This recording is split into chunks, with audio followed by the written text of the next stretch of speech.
Elhamdülillah Rabbil alemin və salatu və selamu alə nəbiyyina Muhammedin və alə alihi və sahbihi əcməin. Bir ayə barədə istərdim ki, həm özümə və sonra da sizlərə fayda verim.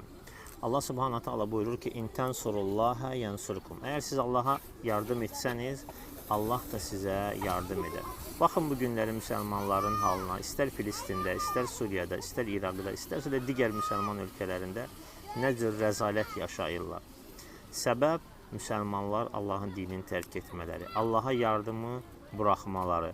Allaha yardım deyəndə yəni bunu doğru başa düşmək lazımdır. Hər kəs bədəhiyyən bilir ki, Allahın qullara ehtiyacı yoxdur. Allah saməddir. Saməd yəni hər kəs ona möhtac, o isə heç kəsə möhtac deyildir. Bəs yaxşı, Allah Teala niyə görə buyurur ki, əgər Allaha yardım etsəniz, o da sizə yardım edər. Yəni onun dininə yardım etsəniz, onun dinində sabit olsanız, onun dinini yaysanız, Allah da sizə yardım edir öz gücü, qüvvəti, zəfəri, xeyir və bərəkəti ilə.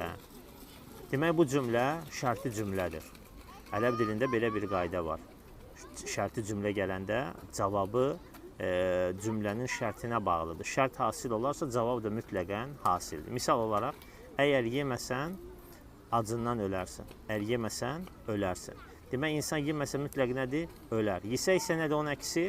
Sağ qalar. Və bu da eynən həmin cümlə və ondan da daha dəqiq məna daşıyır.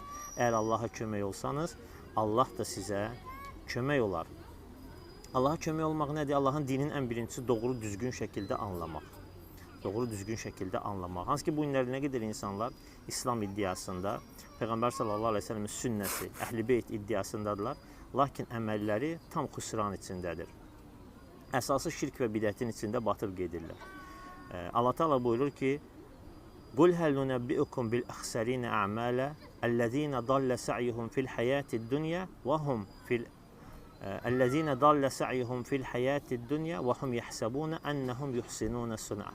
Sizə əməlləri yönündən xüsrana düşənlər barədə xəbər verinmi?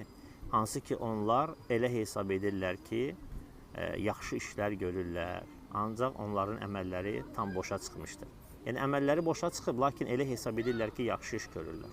Demək, birinci nədir? İslamı doğru düzgün bilmək. Sonra nədir? Onunla əməl etmək. Yəni, tək bilmək də kifayət etmir. Çünki Allah Teala buyurur ki, Ya eyyuhəl-ləzīnə əmənu, limə təqulunə mə lə təfəlun, kəbura məqtən indallahi ən təqulu mə lə təfəlun. Ey iman gətirənlər, niyə görə dediyinizə əməl etmirsiniz? Allah dərgahında dediyinizə əməl etməmək çox böyük bir günahdır. Demək, Allaha yardım etmək üçün İslamı olduğu kimi öyrənmək və sonra isə onu öyrətmək, insanlara yaymaq. Allah Teala bizləri onun dininə yardımcı olan ənsarlardan etsin və bizləri də onun köməyinə yetişən, onun zəfərinə nail olan mansurlardan etsin.